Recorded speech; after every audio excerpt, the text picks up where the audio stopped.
Hi guys, welcome to revision time. आज मैं ला रही हूँ आप सभी के लिए एसएससी सीजीएल एग्जाम 2024 के 23 सितंबर के पूछे गए फर्स्ट शिफ्ट के क्वेश्चन।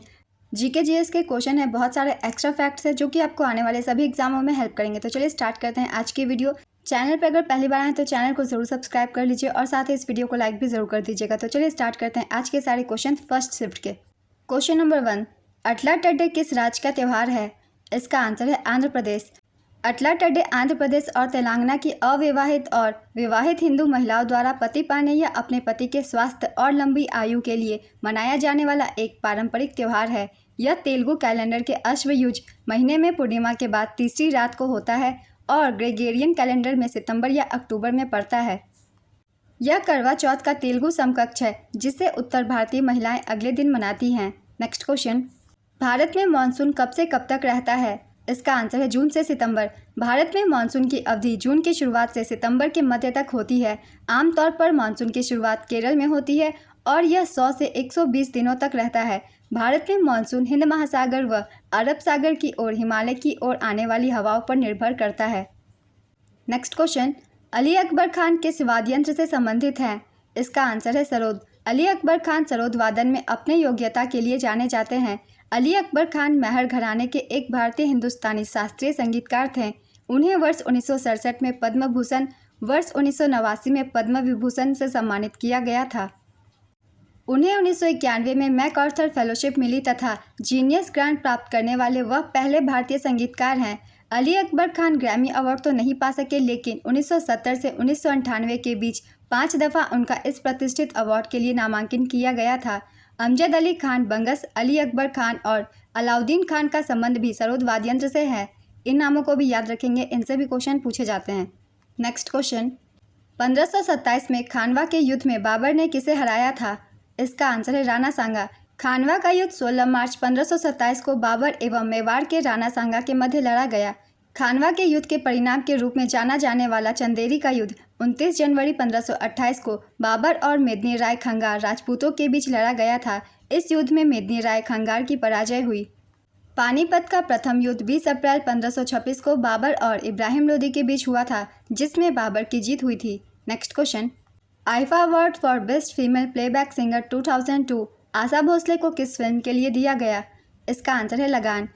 बेलगाम में आयोजित 1924 के कांग्रेस अधिवेशन के अध्यक्ष कौन थे? इसका आंसर है महात्मा गांधी। गांधी जी ने 1924 के बेलगाम अधिवेशन में केवल भारतीय राष्ट्रीय कांग्रेस के अधिवेशन के अध्यक्ष थे। चंपारण सत्याग्रह महात्मा गांधी का पहला सविनय अवज्ञा था।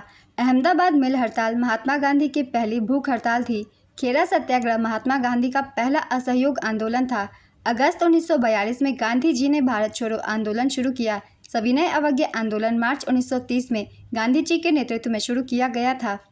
गांधी जी ने क्रिप्स मिशन को a post dated cheque drawn on a failing bank कहा था। महात्मा गांधी द्वारा लिखित समाचार पत्र पत्रिकाएं इंडियन ओपिनियन, यंग इंडिया और हरिजन है।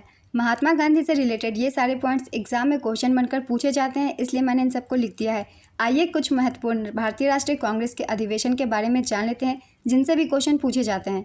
भारतीय राष्ट्रीय कांग्रेस का गठन 1885 में इंपीरियल सिविल सर्विस के सदस्य A.O. ह्यूम द्वारा किया गया था। भारतीय राष्ट्रीय कांग्रेस की पहली बैठक 28 दिसंबर 1885 को हुई थी। पहला सत्र बम्बई के गोकुलदास तेजपाल संस्कृत कॉलेज के एक हॉल में आयोजित किया गया था। व्योमेश चंद्र बनर्जी भारतीय राष्ट्रीय कांग्रेस के पहले अध्यक्ष थे। दादा भाई नौरोजी कांग्रेस के पहले पारसी अध्यक्ष और गैर हिंदू अध्यक्ष। कलकत्ता अधिवेशन 1886 में थे।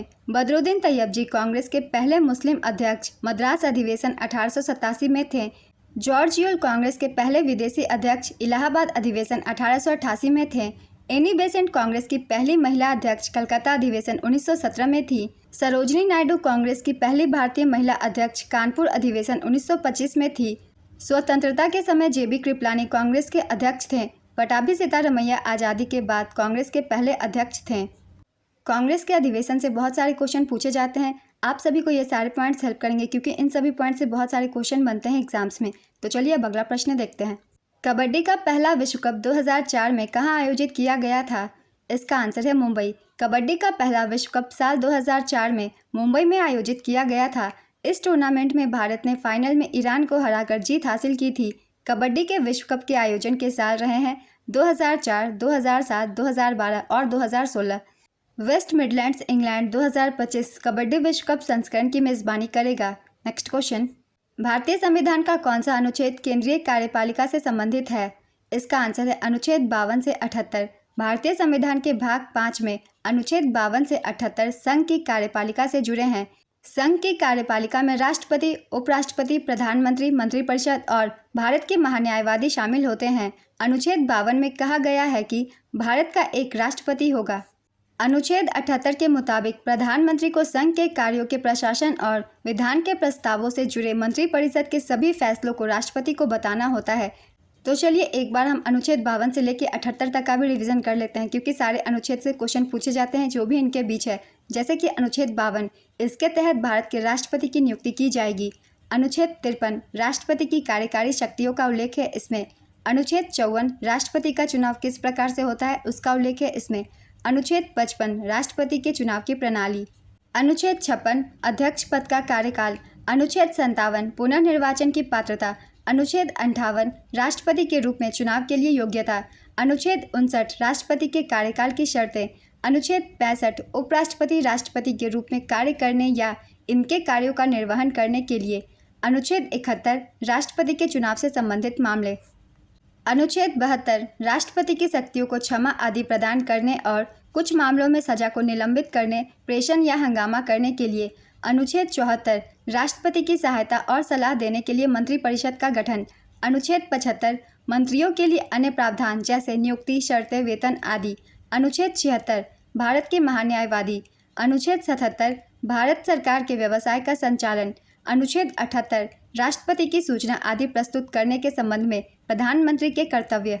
ये कुछ महत्वपूर्ण अनुच्छेद है जिनसे एग्जाम में क्वेश्चन बनते हैं। एसएससी सीजीएल 2024 में भी काफ़ी अनुच्छेद से क्वेश्चन पूछे गए हैं, जैसे कि अनुच्छेद 75 और भी बहुत सारे क्वेश्चन पूछे जाते हैं बाकी के एग्जाम्स में भी। तो एक बार आप रिवीजन कर लीजिए, आपको हेल्प मिलेगा। तो चलिए अब अगला प्रश्न भी देख लेते हैं। उत्तर भारत में कौन सा नदी कृषि से संबंधित नहीं है? इसका आंसर है गोदावरी। गोदावरी नदी उत्तर भारत की नहीं है। गोदावरी नदी प्रायद्वीपीय भारत की सबसे लंबी नदी है। इस नदी को वृद्ध गंगा भी कहा जाता है। इस नदी का उद्गम महाराष्ट्र के नासिक के पास त्रयंबकेश्वर से होता है। गोदावरी नदी को दक्षिण गंगा के नाम से भी जाना जाता है।